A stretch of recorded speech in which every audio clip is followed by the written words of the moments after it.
Welcome everybody. This is the Public Theater. It used to be the Astor Library.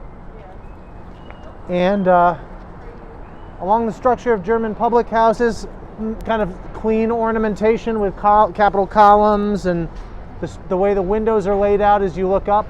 This is very much of the German public house style that the architect designed the library for originally. That's been maintained. What's been added in a recent $40 million renovation is this canopy here. So now it's ADA accessible, right? So one of the big things, especially in the US, is access. So there's handicap ramps, there's elevators, other things which the public did have an elevator, but it did not have an access ramp here. If you were coming in a wheelchair to the public before, you'd have to go behind the back and up. It was a very different entrance. So in the idea of being equitable, ramps are being added. Now, other things that have changed, notice the lighting that we have on these seats too. So in order to renovate a landmark space like this, they're doing minimally invasive additions, stuff that can be taken away if things change. Check out the lights here. Notice how they're mounted. So we've got these steel boxes that look relatively neutral. If you look up into them, and you'll be able to see them as you go up the ramp, you'll see there's linear grazers in there that help fill these vaults with light during the evenings too. So they do it this way. It's mounted onto the facade with electrical cable running out from the inside. So minimally invasive, right? They can take that out and run something new here. They could take this off and there's just a few bolt holes to fill. Check out the canopy. Massive canopy and a fairly large ramp and step space, but the canopy only mounts to the building in 2 points. So they're trying to be as minimal as possible with the structure. Let's walk up the ramp and check out what else to see.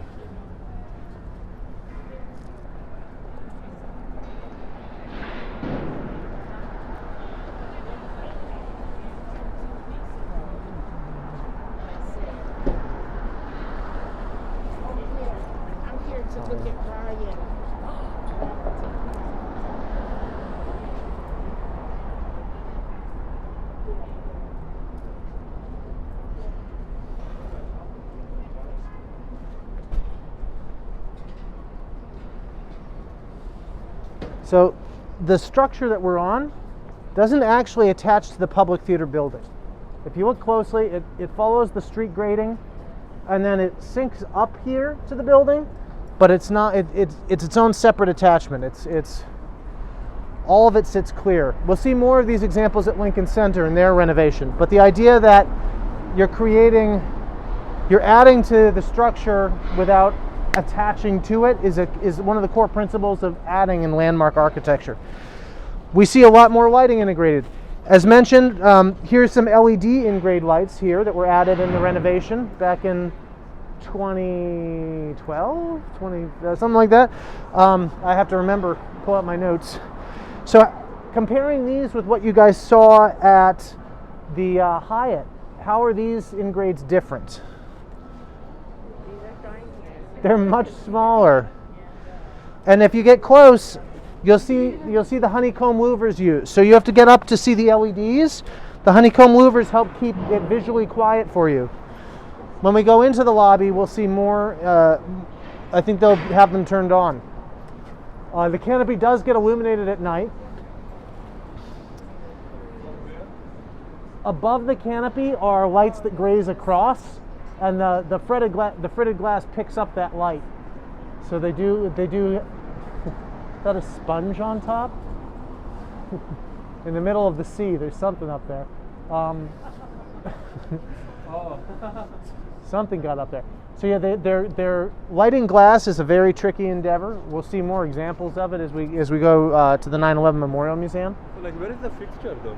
The fixture you can't really see. It's tucked above. Where is it? It's grazing across at Rinkinson, so it's like tucked up and above. I'm trying to see if I'll find a picture that shows the better details. You can see a little dark spot in the corners here and here. And then some of it is uplights from here, but there's also step lights integrated in. So these are all dichroic step lights as well. So in-grade linear LED. Definitely one of the trends of the last 10 years or so of LED lighting is let's use linear lines of light everywhere we can. It's cool in terms of temperature, maybe cool in terms of aesthetic. That's up to you. It's you know, you can make it IP rated so it can be inside outside. So we see a lot of this in more modern buildings, to the point where a lot of this is replacing traditional light forms, right? You can have an entire apartment with no downlights that's just going to have lines of light integrated into the architecture. All right, let's see if we go inside. Hello. Are you in there, or we're just going? All right, so we can't talk about it from in here, guys. So let's go back outside and we'll chat. The things I was pointing out are that the downlights over there we can see outside, but they're turned on here, visually quiet, and different color temperatures are seen, lighting up for wayfinding each of the vaults. I'll see if I can look up the why of it. I can probably hold the door open while I continue to talk. So, yeah, you guys can keep looking in. So we've got uplights highlighting the ceiling contained within each of the vaults. So again, using strings of LED to highlight some of the traditional architectural details, stuff that wouldn't have existed at the time, but does function. Like it does give us the view that we want. We've got the chandelier in the middle, which both functions as an art piece, wayfinding, and illumination. So typically it has the plays that are offered on, or they'll broadcast language from different plays will be shown through as well. Upstairs there's a restaurant. Upstairs there's the restaurant that captures a lot of the original details and sketches from the library too. Yeah, we'll have to come back.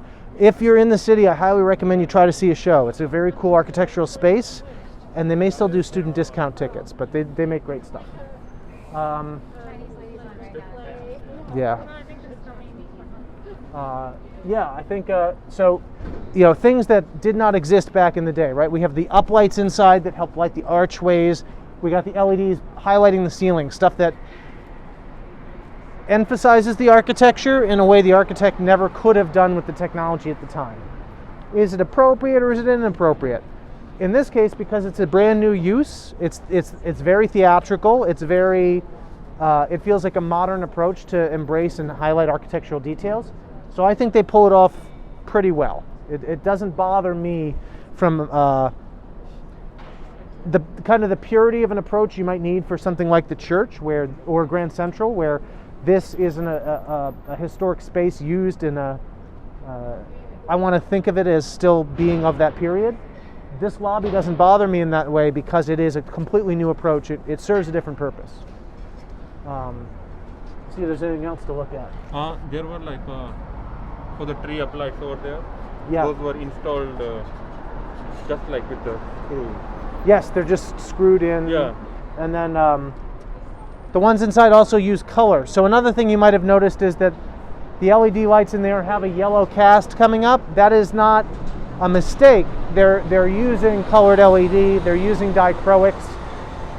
So that was another trend as LED became more and more a part of architectural design, is let's use color because we can kind of thing. I remember part of how I got into the world of architecture coming out of theatrical lighting was I understood color mixing and DMX and programming, which now a lot of architecture will use color changing, will use color mixing. It's become a dynamic space in a way that historically would be very expensive to add dimming. A fluorescent fixture, you'd have to pay another $200 to get your contractor to put in a dimming ballast to make it dim down to 10%. If you wanted things to change color, it was much, much, much more expensive. Empire State Building had a crew of 8 guys changing out their lenses on the old metal halide fixtures every day. These big 30-inch wide diameter lenses would have to be moved so that the Empire State Building would have the colors that you want to see for each holiday or Olympic game. Now it's a piece of cake, right? Now they have LED color changing. They can change it real time. So I'm getting a little ahead of myself, but again, lighting controls.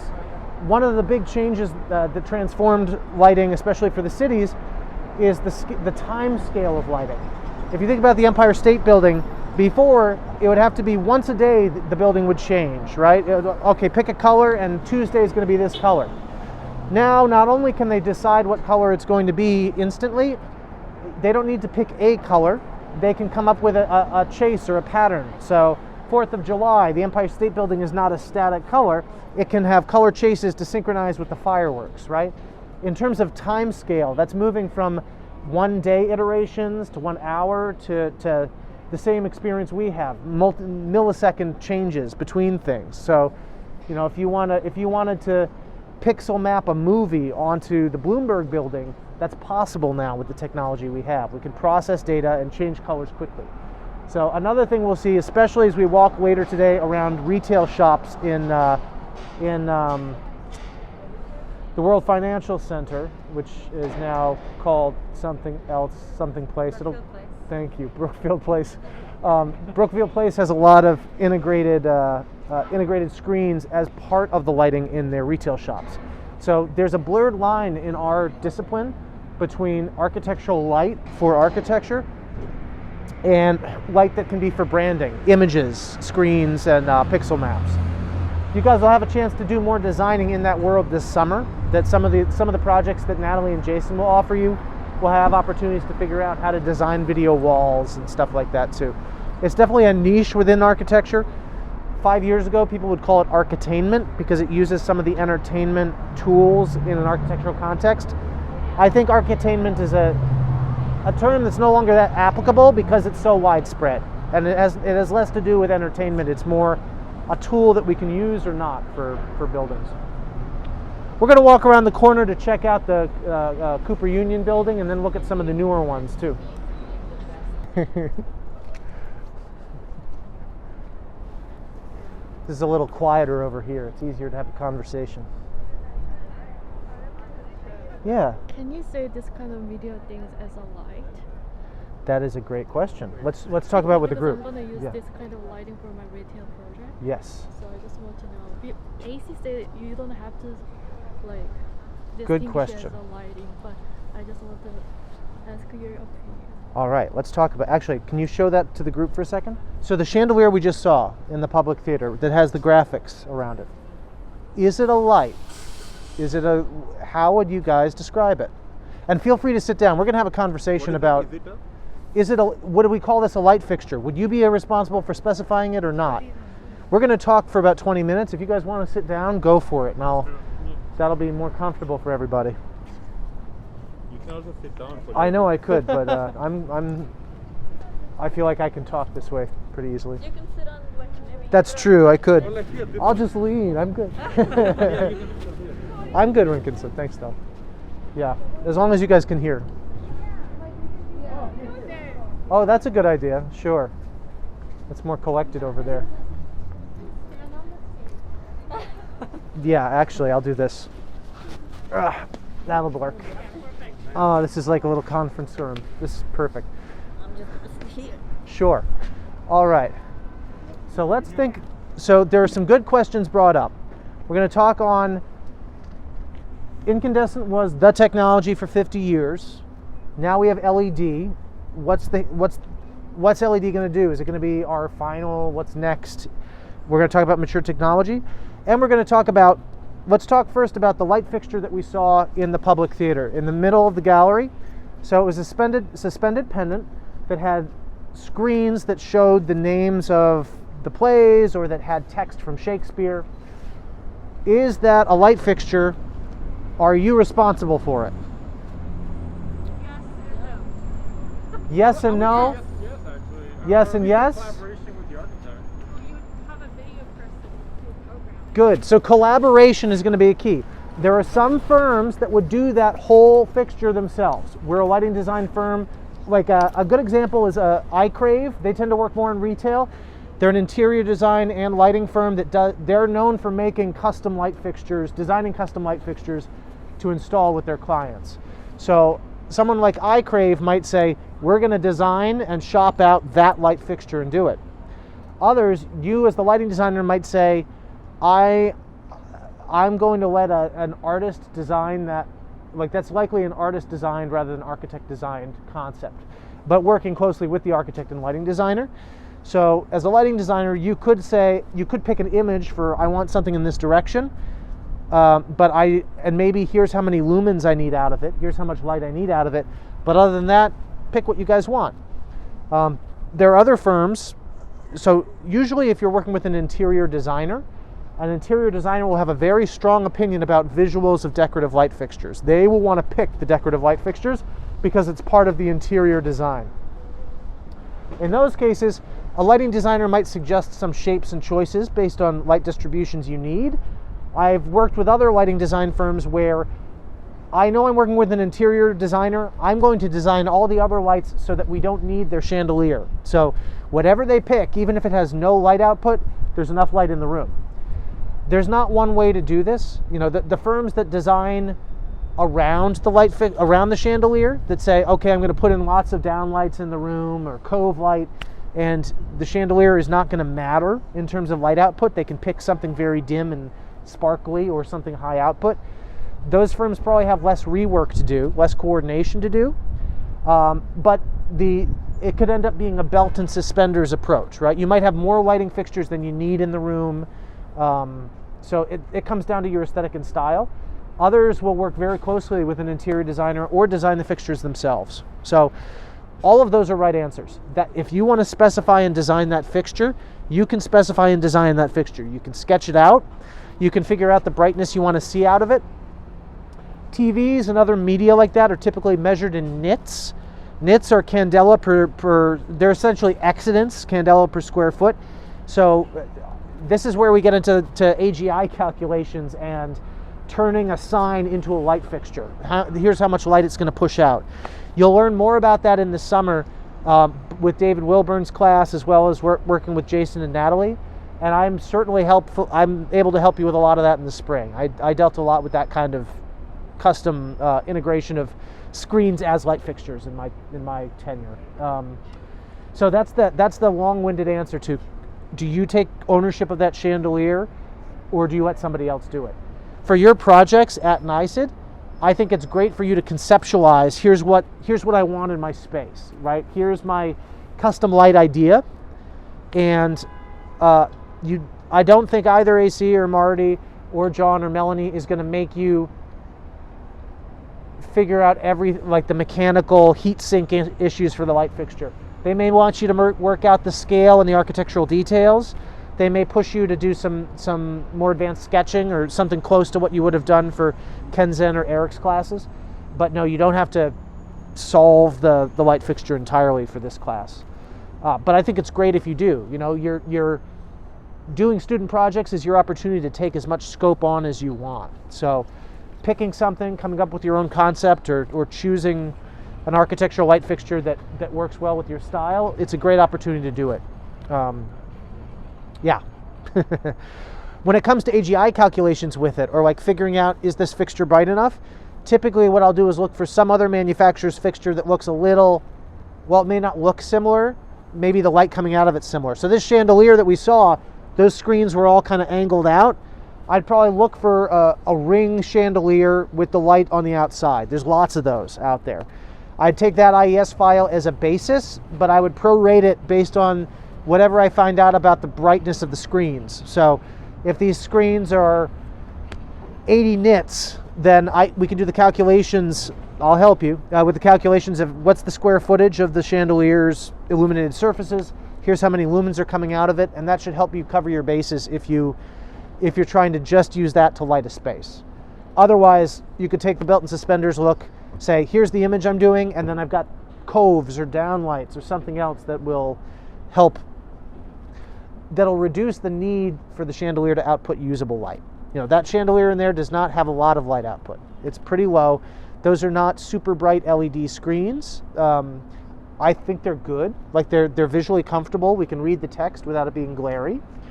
And how do those actually materialize? Typically lots of mock-ups. So The owner, the interior designer, and probably the artist or fabricator that worked on that likely made one arm of it and showed that, maybe showed a sequence of them plus some digital renderings, got buy-in, and then you also needed someone to program it, right? That it's got changing text over time. So there's the whole controls back end to work on. There are companies, I mentioned iCrave as an example of an architectural lighting and interior design company that does this work. There are also companies that only do this work. Probably the best known one would be Ingo Maurer, right?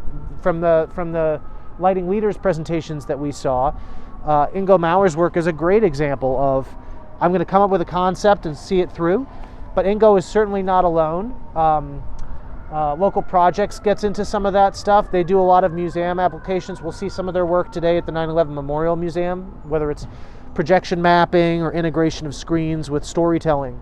And there's a bunch of others. The Moment Factory out in Seattle or Philadelphia. I can give you a list. Anyone who's interested in getting more into that side of things, getting into the light as an interactive medium, there are lots of different production companies that do that kind of work too. They tend to be very regional and very exciting. Now to Rinkinson's question. We've seen some incandescent. Incandescent was king for quite a while. As we go to Rockefeller Center tonight, we're going to see more fluorescent lighting as king, right? So incandescent owned the residential space pretty much up until LED, right? Some of us had compact fluorescent screw-in lamps in our homes, but did we love them? Did we really love them? No. They were terrible. Even Oprah put them under the seats and people rolled their eyes. Nobody liked them. So incandescent stuck around our homes for a long time. Fluorescent was our office lighting from 1970 through 2000, to be honest, through 2010. Even with LED getting powerful enough, fluorescent lasted just as long or longer than LED, and people weren't.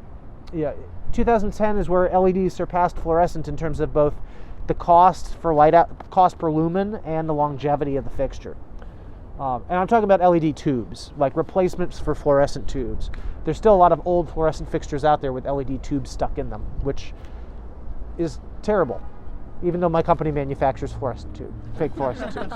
It's still terrible. You don't want to do that. No, it's not recorded, right? This is all recorded. Yes. That's all right. That's all right.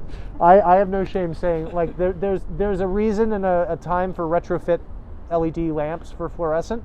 Just like there are good uses of LED retrofits for incandescent lamps. I think that what we saw in Grand Central, it's a lot less labor, looks close enough to incandescent to work, even if it's glary. Wear a hat next time. But what's happening with LED? Typically, when we look at, and I'll share with the group, Mark Lean works for IES. He's one of the, what's his title? He works for the Illuminating Engineering Society now as sort of he works with folks in Washington. He's basically a lighting expert. I don't know how else to describe it. He has a great article he wrote on the maturing of technologies and how long it takes to get there.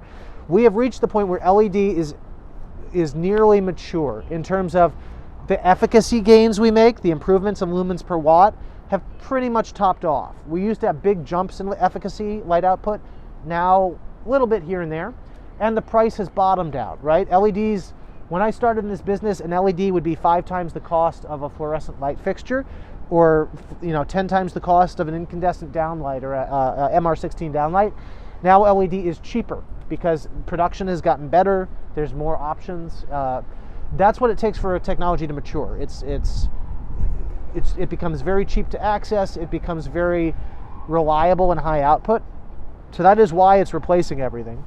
Where that might change for us is quality. So what determines light quality for you guys? What are the metrics that you think, not just metrics, but qualitative experiences? What do you look for in good lighting? Sustainability. So, what good color rendering? What else matters to you? How bright it is, good. So how much light can we actually get out? Not just the efficacy, but how much light can I get? That's an important distinction. Controls, good. I was going to ask, why do people not like compact fluorescent lamps in their homes?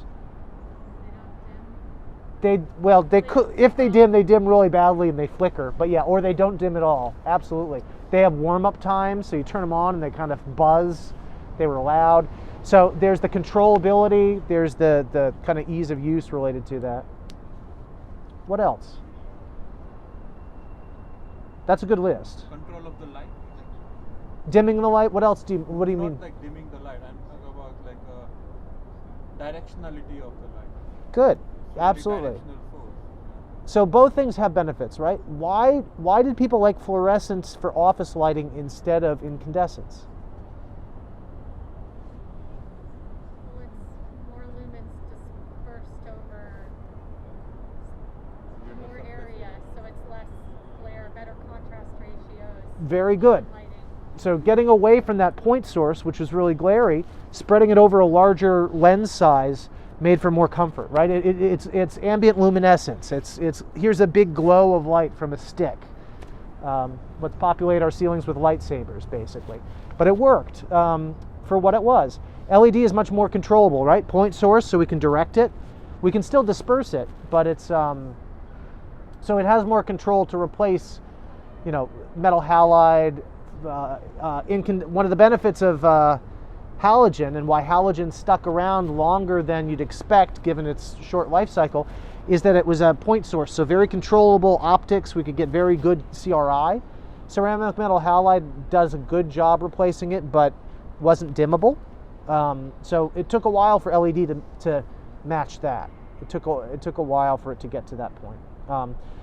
At this point, and the other thing that we haven't talked about with LED, aside from color rendering, which is incredibly important for us, right? I think the next steps in LED's advancement will be, well, I'll talk about that. I don't know if, probably not. Marty and AC, Melanie and John probably didn't talk about DLC at all, did they? I hope not. Okay, great. Anyone know what DLC stands for? Designing light consortium. Consortium. Yes, Consortium. absolutely. Do you know what they do? They kind of check the fixture quality and give a report like if this qualifies or Good. the UL or something like that. So when DLC certificate. LED was in its infancy, people would come out with light fixtures they built in their garage that would burn out very quickly. They were just learning how important heat sinking was. So, fluorescent lamps and all those, there's lamp manufacturers and there's luminaire manufacturers. The luminaire manufacturers would build the light fixture with sockets, and the lamp manufacturers specialized in the lamps, and they'd put them in. With LED, it quickly became apparent that an LED lamp put into a different fixture, some of them it would work well, some of them it would fail, and it was all about heat management. So the big three lamp manufacturer companies, Philips, GE, and Sylvania, they were all struggling to figure out how to keep selling LED light bulbs and fluorescent lamps to all these other manufacturers. And the other manufacturers that just used to make luminaires realized they had to put their own LED into their fixtures in order to test it and make it reliable. DLC was a nonprofit. Design Lights Consortium was a nonprofit founded to help ensure testing was done and the quality of the light fixtures was good. And they looked at the mistakes made with the compact fluorescents and said, how do we make it better, encouraging the public to use LED. So Energy Star was connected with this too, helping rebate people. Essentially, Design Lights Consortium helped control rebates. They would tell utilities, this light fixture is going to last a long time and it has a high efficacy, and gave us all the tests to prove it. So give them a discount. Utilities give a discount if somebody replaces their stuff with this fixture. This other manufacturer didn't do their heat tests, isn't necessarily reputable from their stuff. Don't give them the rebate. That stays expensive. By doing that, they help drive down the cost of LED by kind of directing funds from utilities to help supplement it. And utilities like that because it decreases demand, right? That we are using a lot of energy on grids that were not built to be sustainable. When I talk about grids, I'm talking about utility grids. So delivery power from nuclear energy or gas or wind energy and solar too. we don't have a system that's capable of storing excesses of energy. So it's a supply and demand thing. Utilities wanted to minimize that as much as they could and control it.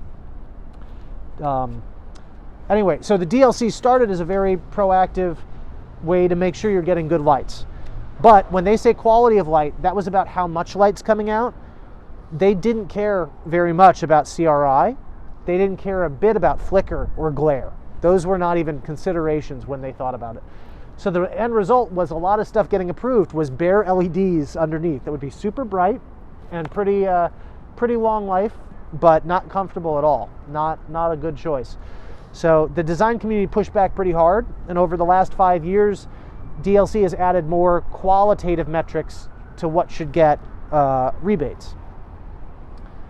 This is where I think LED is nearing its maturity, is that the improvements we've seen driven by rebates about having more light, having light last longer and be cheaper, we're almost tapped out. Everything is pretty cheap. It's hard to find something that's an expensive LED fixture right now compared to what it used to be. The controllability is pretty easy to do now. All LED is inherently dimmable. It all depends on what drivers they are. And the color rendering now, while it's hard to find stuff that's in the 90 CRI range or TM30 to address it, most of it is in the 80s, and it's not that much more expensive to get 90 CRI compared to what it used to be. So the industry's emerged enough, or the manufacturing side has grown enough that pretty much any LED could be 90 or 95 CRI, dimmable, high output. So what's next? I think LED, where it is not very good, is flicker. There's different ways to handle it, but generally pulse width modulation, which is what we're doing to control LED when we screw it into a 120 volt socket and dim it down with constant voltage, variable current, that's essentially pulsing the LED, and that becomes very evident. Where do we notice flicker? What is it? Where do we? When do you notice LED flicker, or any flicker? But When you like dim down. when we dim down, it becomes really apparent. That's usually where we see it the most, because the amount Like when the power fluctuates. Yeah, exactly. yes, When it or fluctuates. fluctuations in power. Yeah. All of those, so all of these are going to lead to pulse width modulation and more noticeable flicker. Very apparent in filming. We were talking a little about it earlier, but when you're capturing things at 60 hertz and the light is flickering at 60 hertz, you're going to notice that flicker far more frequently. Sometimes flicker is useful. I think I talked about this in the lab. People look cold. Got windy. We'll walk into the sun in a minute.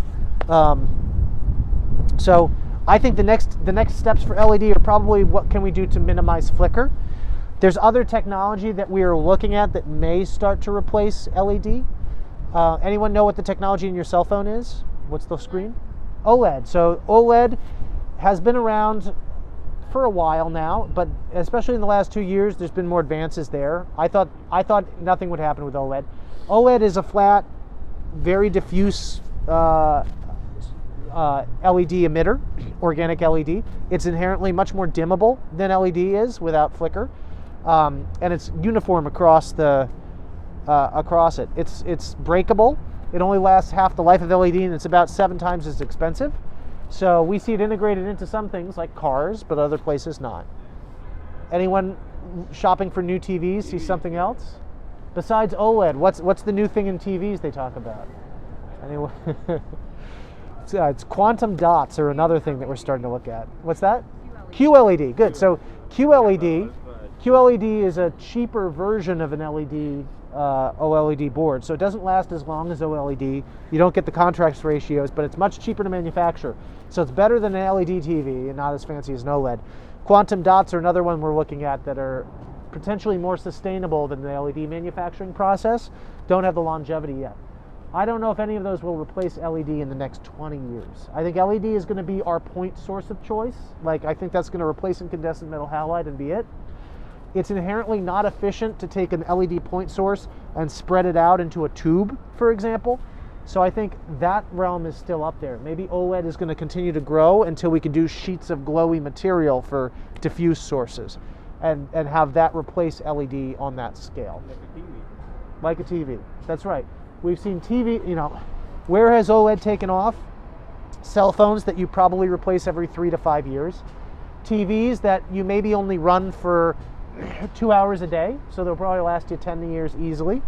And cars, which you're going to drive for a few hours a day, have a lot of OLED in them. LED is going to be used for architectural lights where it's on 40 hours a week or more, because OLED will burn out after 8 years of that use. But it continues to advance, so maybe OLED will become the new diffuse source. Maybe quantum dots will. That's my guess. Like laptops?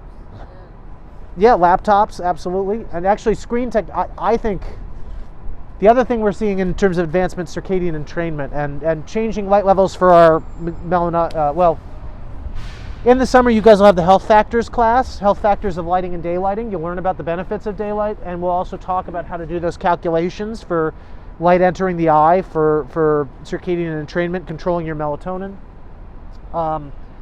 There we talk about the use of tunable white light, and that you don't need tunable light to actually deliver to the human eye. But we'll also talk more about screen. So I think the next growth in that industry is going to be on screens, because honestly, you need the light delivered directly into your eye, and most architectural lights over our heads, bouncing off walls and entering our eye. So this is only my personal 2 cents. And again, I work in the industry and deal with tunable white LED and systems that measure that stuff. I think that the next advancements aren't going to come from architectural lighting there. It's going to be cell phones, the same way that we already have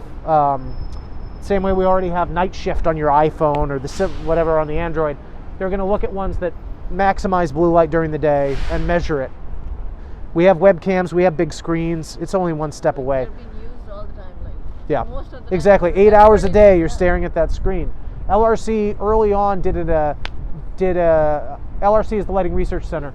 Early on they did evaluations looking at the impact of a TV and whether that makes a measurable difference, and they decided it does not. I think that one study, which involved 20 participants and a TV 20 feet away, has largely led the industry to ignore how close we are to our screens during the day. Maybe it's an opportunity for us to patent an idea. We're going to work on it together. Anyway, let's go to the sunlight, but I think that's the answer. LED is, at this point, a pretty mature technology. I think it's trusted. It'll replace everything. And then eventually, maybe OLED or something else will replace LED for the diffuse stuff. Aside from Yeah, questions? Sorry. As long as OLED quite costly still to work with? OLED is quite Because costly. it is in some- Yes, I've seen it in some fixtures, but absolutely. Usually when a manufacturer has an OLED fixture, they are custom making that fixture to show off that they can. oh, okay. OLED Works was the best known manufacturer, and they make the OLED panels, and we're trying to get more manufacturers to show OLED. If you went to Light Fair in 2007 or 2010, every big manufacturer, the Acuities and Philips, would have one OLED chandelier, custom made, to Okay, show that they because know Marty about it. kinda- Yeah, made a comment how she saw them and then they sort of disappeared, but I didn't, Yes. there wasn't the I think backstory architectural on lighting, OLED hit a stalling point for a while where they couldn't get it to be better than 40 CRI, and they couldn't get it to 60 CRI, and they couldn't get it to last more than 8,000 hours. Okay. And so it was soft light, but it wasn't great quality light. And like, what do you think about That's the been Li-Fi, fixed. yeah? Now it's much better. Ooh, Li-Fi, yeah. Now I think like Oh, it's cold. Wi-Fi and the light. Yeah. Let's cross into the sunshine, huh? Like, I had this situation where I was like, what the fuck? Like, I was just like, never do that. I immediately was like, this is too fucking much. What the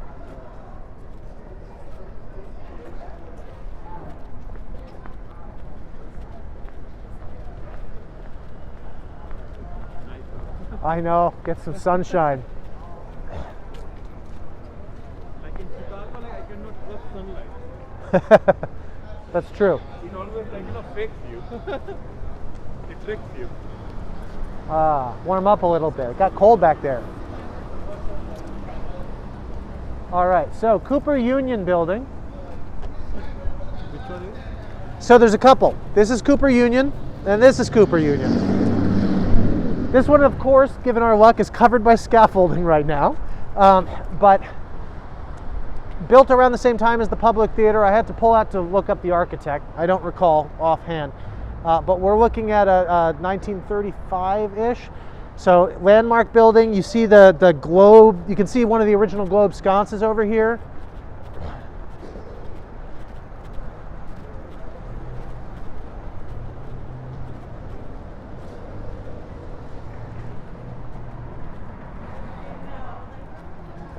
So this kind of glowing globe was a pretty iconic shape for most schoolhouses pre-fluorescent. The inside of Cooper Union used to have these suspended every 10 feet or so inside, providing general ambient glow. Then you put a luminaire in the center of it, and the glass has to be big enough to dissipate the heat and to provide nice soft illumination. The smaller the glass would be, the brighter that ball of light. So a nice big ball of glass meant nice soft diffuse light. Later on, if it wasn't covered on the top, we would be able to look into the stacks in the library here. What we'd see is a lot of bare fluorescent lights, strip lights up through the top. Efficient, linear, they deliver light, but they just don't look very good. And then across from us is the new Cooper Union building, built, I think they opened in 2016 or 2017, I'd have to look it up. Very different architectural shapes. It's got almost like a cleft out of the middle, skylights letting things in, sloped forms. So when you think about a school like Cooper Union, of course Cooper Union is known for their architecture school. So they're making a statement here about what they think their brand is. But I become very aware of how we compose a city or compose a campus, right? If you go up to Columbia University and you walk around there, there's a more consistency between the buildings. There are a few that stand out, but there's a language set up on a campus. Here, there's almost nothing shared between the two in terms of technique or kind of visual language, but maybe that's the point. Maybe it's, here's how different architecture has become compared to what it was, you know. I think this is where it comes to taste, but sustainability-wise, that is a very sustainable building. I think it's LEED silver or LEED gold. It gives a good amount of daylight. That metal structure is perforated, so we get a good amount of daylight through into the classrooms. And just the layout of it. This one tends to be used for the library now, so the stacks block a lot of the daylight contribution to the space. I wonder if we can see more of what's above here. Probably not. Yeah, we have a few more of these hanging here. There's large-scale downlights in the interior from the 1980s.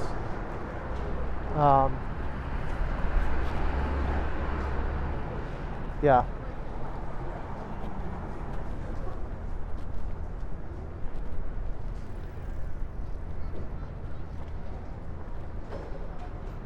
Yeah. Maybe like with this building, they are looking for future. Like we have a past and future. That's true. This is almost a frame. Like here's where we came from, and here's where we are. So don't forget the roots, but you need to look for the future, right? Could be. I wish there was a little more connectivity between them, even if it was a color choice or something. But then again, they're restoring this one, so we'll see what it looks like. Maybe they'll add something to the spire. How many years it takes? How many years does it take for a restoration like this? Yeah, I was just making a joke. Oh, yeah. Like, the scaffold might be up for a while. That's true. Actually, this scaffold deserves mention too. I don't know how many of you were aware there was a scaffolding design competition that happened maybe 5 years ago. And this was one of the winning designs in this company that makes basically scaffold that has higher connections, fewer in between crossbars, and this like circle LED lights. You tend to see these all over New York City now, as it's in some areas it's required to have a decorative scaffolding instead of the standard because it's going to be up for a long time. It's true.